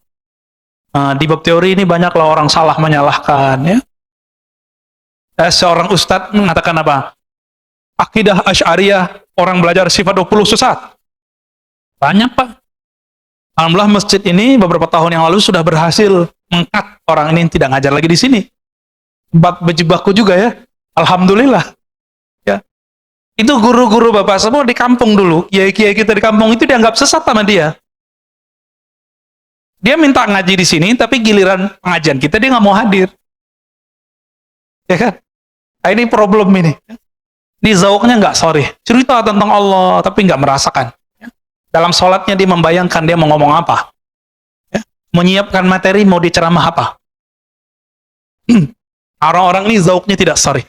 Zauk yang sorry, lisannya membaca nama Allah, kalbunya merasakan yang punya nama. Disebut dengan zauk yang sorry. Jadi lisannya dibenarkan oleh kolbunya, kolbunya seiring dengan lisannya. Baru disebut zaukun sarih. Jadi nggak sandiwara, ya. Ya banyak. Saya udah ketemu banyak ahli zikir, Pak, yang pura-pura nangis depan muridnya juga ada. Ya sebelum ketemu dia basa-basain dulu matanya. Setelah kita lihat. Ya semenjak saat itu saya nggak mau lagi ikut kajian dia. Ya. Kita melihat kepalsuan-kepalsuan itu ada. Orang mengira ini kesalahan ahli zikir kalau tidak berguru atau berguru mentok ditinggalin gurunya. Dia kira puncak dari zikir nangis, enggak. Puncak dari zikir adalah ma'rifatul mazkur. Mengenal siapa yang dizikirkan. Itu puncak dari zikir. Bukan nangis. Ya, orang susah juga bisa nangis. Orang kejepit kakinya juga bisa nangis. Ya, orang lagi ada masalah terus sholat nangis, apakah ma'rifatnya tinggi? Enggak. Jadi standar keimanan seseorang bukan karena dia bisa nangis. Karena nangis itu si iblis waktu menggoda Adam, dia nangis-nangis, Pak. Gak nyampe kan ke kita riwayatnya? Iblis itu waktu goda Nabi Adam, dia nangis-nangis, Pak. Jadi jangan terdaya oleh tangisan. Wala yaghurrannakum billahil gharur. Orang bawa-bawa nama Allah, bawa-bawa nama Rasul untuk menyentuh kalbu. Tapi ternyata itu waswas syaitani. Ciri-cirinya itu dia berbohong atas nama Rasul sallallahu alaihi wasallam. Ya, aslinya gregetan, Pak. Ya, dengan orang yang berbohong nama Rasul itu. Cuma karena kita sudah dapat ilmu zikir, ilmu ma'rifat dari guru-guru kita, ya udah kita nanggepinnya santai aja. Gak tega sebenarnya. Ya. Kalau ahli hadis yang asli, Kiai Ali Mustafa dulu, guru saya, itu ngisi di salah satu TV nasional. Ada seorang ustadz membacakan hadis-hadis itu dhaif jiddan, sangat lemah. Tapi populer. Ramadan awalnya rahmat, pertengahannya maghfirah, akhirnya itqu minan nar. Dibacakan oleh si ustadz ini, dia nggak sowan dulu sama kiai. Udah jelas ada kiai minta izin kayak nanya dulu, Pak Kiai ini saya mau bacain hadis ini, Bu. Sahih apa enggak? Main baca-baca hadis aja. Inilah rahasianya. Kenapa ahli hadis mengatakan alla yuhadditsa bihadrati man huwa aula. Jangan kamu menyampaikan satu hadis berceramah, memberikan motivasi di depan orang yang lebih utama darimu. Kita tambahkan illa biizni, kecuali dengan izinnya, ridhonya. Bapak kalau lihat 2010 itu orang dibantai oleh Kiai Mustafa Yakub. Ya. Langsung ngambil mic ditanya, "Kamu tahu nggak ini hadis riwayat siapa?" Ini sahih apa enggak? Si ustaznya bilang sahih, saya nggak inget ya. Dia bilang sahih, saya ingat saya itu. Dibantai habis-habisan. Ini hadis dhaif jiddan. Riwayat Imam Ibnu Huzaimah meragukan kualitas hadisnya. Ente sampaikan ke manusia. Tapi manajernya nggak berani marah sama kiai hadis. Udah galak duluan soalnya. Baik. Kemudian ada himmah aliyah. Si guru ini nggak boleh dia orangnya mudi. Tahu mudi nggak, Pak? Mutan. Si guru ini karakter ketiganya semangatnya tinggi, langsung sampai kepada Allah. Ciri-ciri orang begini, dia ini hatinya sensitif, tapi dia mengalah dengan hati yang sensitif itu untuk kepentingan jamaah muridnya. Jadi biarlah saya makan hati, yang penting jamaah saya nyampe kepada Allah. Bukan malah ngibulin jamaah. Ya. Dia mau berkorban untuk muridnya, berdoa untuk muridnya, siang malam dia mendoakan muridnya, melebihi dia mendoakan anaknya sendiri. Ini yang disebut himmah aliyah. Udah ketemu belum Pak guru begini? Mendoakan murid tiap hari. Orang tua aja cuma doain anaknya, biar dapat rezeki yang banyak. Mana orang tua berdoa, ya Allah, kumpulkan kami bersama keluarga kami, anak-anak kami di surga. Lapangkan rezekinya, masukkan dia ke surga. Jarang kan yang doa begitu? Rata-rata berizki, kayaknya hidup rezeki doang. Kalau guru lebih dari itu, guru mendoakan, ya Allah mudahkan hidup murid-muridku. Kumpulkan kami bersama nabimu di surga. Guru, Pak. Ini yang disebut himmah aliyah. Himmahnya nggak cetek. Ya? Maka guru begini, dia punya akses syafaat. Walaupun dia tidak bisa memberi syafaat secara mutlak, dia harus dapat izin dulu dari Nabi Muhammad SAW. Wahalatun mardiyah. Nah, kondisi orang ini, kondisi itu ada dua. Kondisi rohani, kondisi fisik. Kondisi di sini adalah kondisi rohani. Kalbunya hanya berisikan nama Allah, ma'rifatullah, bukan dunia. Ini yang disebut hal. Hal artinya perubahan-perubahan. Keadaan dia kalau berubah dari Allah, Rasul, Allah, Rasul, Allah, Rasul, udah gitu aja. Cintanya cinta Allah, cintanya cinta Rasul. Kalau sudah ketemu orang begini, Bapak ambil ilmu dari dia. Maka apa? Karena dialah yang disebut al-mursyid al-kamil. Mursyid yang ideal. Yang pertama apa tadi? Ilmunya sahih. Syariat, tarekat, hakikat, ma'rifat. Tidak boleh bertentangan. Yang kedua, apa yang kedua? Zaukun sarih. Dia lahir batinnya sama. Jadi lisannya dibenarkan kolbunya, kolbunya dibenarkan lisannya. Yang ketiga, himmah aliyah. Semangatnya tinggi, tidak gampang futur. Yang gampang futur siapa? Futur ini don, mudi. Itu jamaah murid. Tapi kalau guru nggak boleh futur. Ya, nggak boleh. Ya, tersinggung dikit, kemudian nggak mau ngajar lagi, nggak. Ya.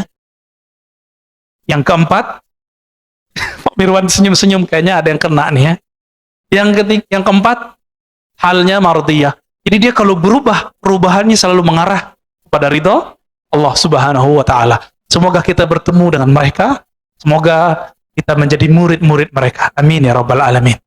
Baik, ada yang mau didiskusikan, Pak? Hilang kanan terus, nggak ada tanya politik, Pak ya?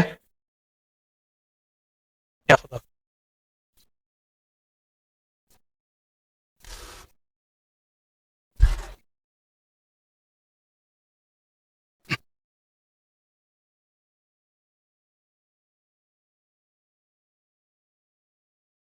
Langsung aja Pak Mirwan.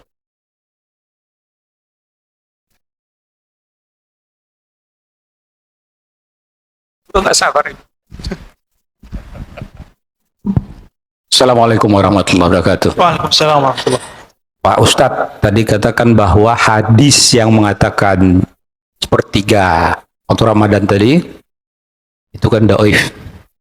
Tolong ini disering-sering sampaikan, mau di masjid sini atau manapun, supaya jangan ini terulang terus. Setiap tahun begitu, ternyata dhaif. Kita baru tahu sekarang ini itu dhaif, ya. Supaya jangan dosa itu terus-terusan berjalan gitu, kira-kira mencegahnya. Insya Allah. Tuh. Yang kedua mengenai guru, ya. Kalau menurut saya dengan adanya perkembangan teknologi, orang sudah cenderung bukan seperti orang dulu lagi, taat kepada gurunya. Tapi sudah mulai agak berpecah, ya, terpecah karena banyak guru-guru lain yang di medsos. Nah, ini pengaruh ini perlu juga dikasih. Yang ketiga mengenai ini tadi, kalau orang berbuat salah atau berzina dia, tapi dia tidak mengatakan berzina itu benar, tapi dia melakukan, ya.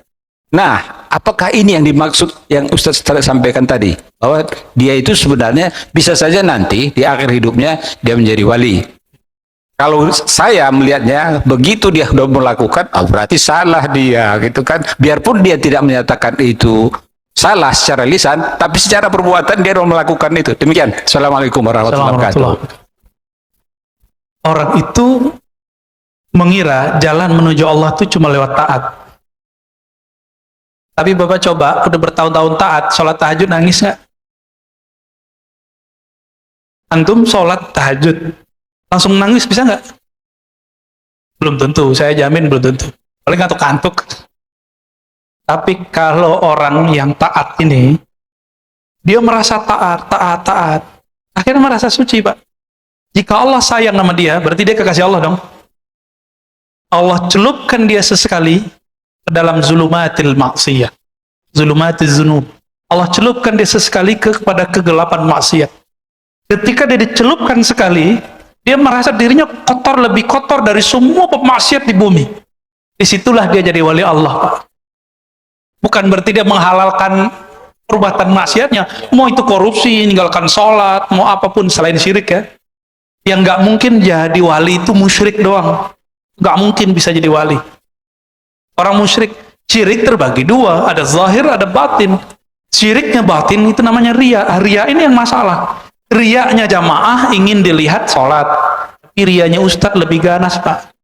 Riaknya ustadz ingin disebut ustadz istiqomah, ingin disebut ustadz pendirian, ingin disebut ustadz anti dan pro. Anti siapa, pro siapa, Bapak terjemahin sendiri. Ini sama, ini mainan semua, ini mainan iblis semua ini. Mau anti pemerintah, mau pro pemerintah, mau anti fulan, mau pro fulan. Standar kawalian bukan dari situ, tapi dari kolbunya. Kita kan terjebak hari ini. Bagi kita, orang yang pro si anu, pro ini berarti dia nggak wali. Orang yang anti ini wali. Bukan begitu cara ngecek kewalian. Nggak ada di kitab begitu, Pak. Nggak ada di Quran begitu. Nggak ada dalam ilmu ma'rifatullah begitu. Nggak ada. Justru Imam Al-Qushairi menukil, ya, daftar orang-orang wali. Itu kan yang saya bacakan selama lebih dari setahun. Itu daftar wali-wali, Pak. Ternyata mereka punya masa lalu yang gelap. Imam Junaid, tadi masa lalunya tukang gulat, berjudi dengan gulatnya. Imam siapa tadi? Fudail, dia ternyata perampok. Siapa lagi? Banyak sekali. Ibrahim bin Adham, itu anak raja. Anak raja tahu sendiri, ya. Itu perempuan bagi dia banyak suka-suka dia, Pak. Ibrahim bin Adham, tapi Allah berkehendak lain kepadanya. Itu sebabnya kita nggak boleh menjudge orang-orang yang maksiat itu sekarang, sebagaimana kita tidak boleh memuja-muji orang yang taat hari ini. Sama apa nggak boleh? Santai aja. Kita lihat saja nih, halnya mardiyah atau tidak. Maka yang terakhir ditaruh paling belakang. Halnya mardiyah atau tidak. Hal itu zahir batinnya. Dia kepada Allah atau enggak? Nanti tinggal dicolek, Pak, pemaksiat itu. Dia nangis nggak kalau dia ingat maksiatnya? Berarti dia punya bakat itu jadi wali. Bapak masih ingat seorang perempuan pelacur dengan air satu gelas. Ya dulu gelas itu orang pakai sepatu. Jadi wali Allah. Masih ingat ada orang bunuh 99, dilengkapi bunuh ulama yang mengkafir-kafirkan dia 100. Jadi wali, Pak. Kok bisa jadi wali? Allah nggak adil. Ente ulang lagi syahadatnya, bilang Allah nggak adil. Ya? Teman saya bilang Allah nggak adil, saya ulang Pak syahadatnya. Alhamdulillah dia mengulang syahadatnya. Suka-suka Allah dong. Allah tidak boleh ditanya dia berbuat apa. Yang ditanya itu kita. Ini permainan Pak, permainan semua. Bersisa kurang zikir apa dia? Ratusan tahun dia beramal, muridnya udah nggak sempat lagi Pak. Jadi tempatnya masjid kayak gini, udah nggak muat. Muridnya disuruh naik, kamu naik. Bersaf-saf ke atas tuh naik. Duduknya bukan di bumi lagi. Tapi Allah batalkan kewaliannya. Ternyata dia bukan wali Allah, tapi wali syaitan. Zahirnya taat, tapi halnya tidak mardiyah. Halnya tidak diridhoi. Inilah makna kalam Abul Hasan Syazili. Apa kata beliau? Silakan diamalkan Pak doa ini pakai bahasa Indonesia. Kalau diterjemahkan ya, Allahumma ja'al sayyiati sayyiat man ahbabta. Ya Allah, jadikan aku jika berbuat salah, jika terjebak kepada maksiat, jadikan aku orang yang salah dan bermaksiat, tapi engkau cinta kepadaku. Kalau Allah cinta kepada kita, kita buat salah, nanti Allah selamatin nggak kita? Apapun caranya nanti, orang yang dicintai Allah ini wali, pasti diselamatin. Itu. Bapak kalau saya sama anak takut petir, dia lagi jalan. Ada petir, dia takut, dia nggak bisa berdiri, dia telepon, Pak, jemput saya di jalan ini. Kita nggak punya kendaraan, kita jemput Pak, walaupun hujan, anakku. Itu. Kira-kira begitu. Ya, jadi jangan terpedaya dengan banyaknya taat. Jangan terpedaya dengan tingginya marifat. Keselarasan 4 ini penting kita lihat. Insya Allah next kita ulang-ulang tuh hadis Pak ya. Ya, mari silakan di belakang. Yang lain? Ada? Di belakang. Ya, sudah.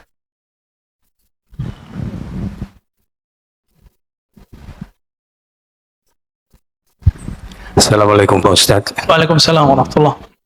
Ini saya lihat di medsos, Bapak ada komen mengenai suatu kitab. Guru dan kitab itu satu paket Pak. Bapak mengkhawatirkan, apa betul nih? Saya nggak tahu hoax apa enggak ya Bapak. Tapi Bapak ya, saya lihat di medsos itu, Bapak mengkhawatirkan ada satu buku, ada satu kitab, saya lupa namanya, yang katanya ini bahaya untuk generasi-generasi pendatang kita. Betul ya Pak? Apa ya? Saya ngajar banyak Pak, sebutin aja. Dari medsos itu saya lihat Bapak punya nama, makanya saya ingin suatu komen dari Bapak mengenai ini. Karena Waduh, saya ngajar kayaknya kitab guru hampir dan di semua tempat. guru dan kitab itu kan satu Pak ya. Jadi kalau diajarin sama guru dengan kitab yang Bapak bilang itu berbahaya untuk generasi yang akan datang kalau diajarin. Saya lihat di medsos itu Pak. Saya lupa, saya nggak bawa HP-nya, kalau nggak saya kasih lihat itu. Nanti kalau sudah bawa aja Pak ya. Iya. Kasih tahu saya. Ya itu. Baik. Kasih. Enggak, kalau komentar guru dan kitab satu kesatuan belum tentu Pak. Kitab ini ditulis oleh manusia. Benar nggak? Bisa salah nggak? Bisa. Itu udah jawaban. Ya. Tapi kalau Al-Quran bisa salah nggak? Penafsiran terhadap Al-Quran bisa salah nggak? Bisa. Hadis benar? Belum tentu. Ada hadis sahih, ada hadis dhaif. Tadi hadis tapi dhaif. Sama mimpi, kata Nabi, juz'un min 64 nubuwah. Ya. 46 nubuwah. Mimpi itu 46 ada cabang-cabang kenabian. Itu salah satu ciri-cirinya adalah mimpi yang baik. Mimpi yang baik. Kalau orang bohong atas sama mimpi, dia bohong atas sama Nabi. Hati. Ya, betul. Ada pertanyaan dari YouTube. Assalamualaikum warahmatullahi wabarakatuh. Salam. Apa yang mesti dilakukan kalau sempat dalam hati kita merendahkan orang yang tampak tidak lebih soleh dari kita? Yang pertama. Ya. Yang kedua, Assalamualaikum, mohon bertanya, apakah untuk mendekatkan diri dengan Tuhan dan melembutkan kolbu, kita harus belajar tasawuf? Dan apakah semua orang bisa mempelajari itu? Terima kasih. Wassalamualaikum warahmatullahi wabarakatuh. Assalamualaikum warahmatullahi wabarakatuh. Kalau kita merasa lebih baik dari orang, rendahkan orang gimana caranya, gitu ya. Apabila kita tidak menyadarinya secara rohani, maka Allah jika sayang kita akan membuat kita sadar secara kontan. Kayak tadi, Jika ada orang yang taat ini, Allah sayang sama dia, terus dia merasa lebih taat dari orang, Pak. Apa yang Allah lakukan? Allah akan celupkan dia ke dalam maksiat, sehingga ketika dia selesai maksiat, dia kemudian ingat lagi, dia merasa hina di situ. Tinggal pilih, sadar sendiri, atau nanti Allah yang sadarin. Ya. Dan yang kedua, Bapak Ibu yang bukan Allah, ingat satu hadis. Tidak masuk surga siapa yang di dalam dirinya ada 1 biji zarah kibr. Iblis itu kenapa tidak ada hak di surga? Karena di hatinya ada kibr. Ciri-ciri kibr sombong itu cuma satu, mengatakan seperti kata iblis, ana khairum minka, ana khairum minhu, aku lebih baik daripada dia, ya Allah. Iblis ngomong sama siapa, Pak? Allah. Berarti tidak semua orang yang bisa mengakses ma'rifat kepada Allah, dia kekasih Allah. Ya, iblis bisa ngomong begitu. Ya Allah, aku lebih baik dari dia. Berarti dia bisa dialog dengan Allah, kan? Jadi ma'rifat iblisiyah ini, syaitaniyah ini, dia juga bisa komunikasi sama Allah, Pak. Tapi setiap kali dia mendapatkan suatu ilmu, dia bertambah sombong, bertambah sombong, bertambah sombong. Acaranya ingat hadis ini terus. Ya. Kalau masalahnya masalah yang lain, kalau masalah kehidupan, tinggal lihat aja, ya. Kalau kita merasa lebih mulia karena harta, karena rumah, coba lihat. Si guguk, ayam, itu binatang-binatang sekitar kita, mereka kalau kenyang, nggak pernah bawa duitnya pulang, bawa makanannya pulang. Jadi kalau dia kenyang, dia tinggalin nggak makanannya, walaupun dia kemudian masih butuh besok. Jadi setamak-tamaknya hewan sekitar kita, dia tidak pernah nabung, Pak. Dan kita, sezuhud-zuhudnya kita nabung. Oh, kita kan manusia, Ustaz. Ya, itulah alasannya, ngeles lagi kan. Berarti kita ini emang ada kehinaan dalam diri yang kita buat alasannya ngeles begitu. Nggak ngelarang nabung, Pak, ya. Ya, fadhal. Terima kasih Ustaz. Assalamualaikum warahmatullahi wabarakatuh. Assalamualaikum.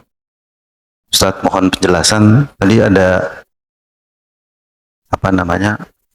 Ustaz katakan bahwa setiap saat, setiap hari ada 70.000 lintasan-lintasan hati yang kadang sebagai awam dan fakir itu bagaimana mensikapinya, Ustaz? Apakah lintasan-lintasan itu apabila kefakiran dengan keawaman kita lama-lama dapat membentuk satu karakter yang melenceng atau mendekat begitu, Ustaz? Mohon penjelasan, Ustaz. Assalamualaikum warahmatullahi Assalamualaikum. Kenapa kita perlu berguru? Supaya lintasan-lintasan rohani itu tidak menjadi bumerang di akhir. Guru ini, kalau kita bersama dia, langsung lintasannya jadi baik semua, Pak. Kalau gurunya benar ya, yang tadi 4 syarat tadi. Secara zahir, guru itu harus bersanad, berijazah. Jadi maka kita kasih tahu, kita nasihatin diri kita sendiri, Bapak semua, kalau nyari mursyid zikir, pastikan dia bersanad, berijazah, mursyid. Pastikan dia punya ijazah. Boleh tanya temannya, gurunya, langsung ke beliau juga boleh. Orang udah berijazah, kemudian mengangkat murid lagi. Ini bahaya, ya. Saya kasihan sama murid-muridnya, dan kasihan kepada orang ini. Mau dia katanya zikirnya ribuan kali, mau dia sakti, mau dia kasyaf, itu nggak ada urusan. Ya, khawatir nanti yang masuk kepadanya bukan malaikat, tapi iblis ring satu. Ma'rifat yang masuk itu dari sana. Hati-hati. Nah, ini banyak, ya, banyak sekali. Ada orang nganggap siapapun yang melawan dia akan mati karena dia ahli zikir la ilaha illallah. Loh, yang matinya juga ahli zikir la ilaha illallah kok. Karena lintasan itu masuk, dipoleslah oleh syaitan. Ente karena ahli zikir, maka orang yang tentang ente mati. Banyak apa yang begitu. Ya, ada seorang ustadz, dia ngaku begitu, polisi macam-macam sama saya, tunggu aja sebulan 2 bulan, keluarga ente habis. Dia ngancam begitu. Ya, itu khatir. Jadi bagaimana caranya? Dia harus punya guru yang ahli mengerti khatir. Itu sebabnya di zaman Rasulullah, setiap pagi majelis Nabi itu mereka setoran mimpi. Setoran mimpi, Pak. Karena mimpi itu bagian dari khatar. Ini belum jelas setoran mimpinya apa, udah cerita aja kepada orang. Ya? Baik, kira-kira begitu, Pak. Kita cukupkan, semoga pagi ini diberkahi oleh Allah. Lintasan yang masuk ke kalbu diridai oleh Allah Subhanahu wa taala. Kita bertemu guru yang Allah ridai juga, sehingga kita menjadi hamba yang diridainya. Rabbana atina fid dunya hasanah fil akhirati hasanah wa qina adzabannar. Allahumma arzuqna hubbak wa hubba ma yuhibbuk waj'al lana al-'amal alladhi yuballighuna ila hubbik. Ya Allah, beri kami cintamu, cinta orang yang mencintaimu, dan berikan kami keistiqomahan mengamalkan satu amalan yang menghantarkan kami kepada cintamu. Allahumma salli ala nabiyina Muhammad walhamdulillah rabbil alamin. Subhanakallahumma wa bihamdika asyhadu an la ilaha illa anta astaghfiruka wa atubu ilaik. Assalamualaikum warahmatullahi wabarakatuh.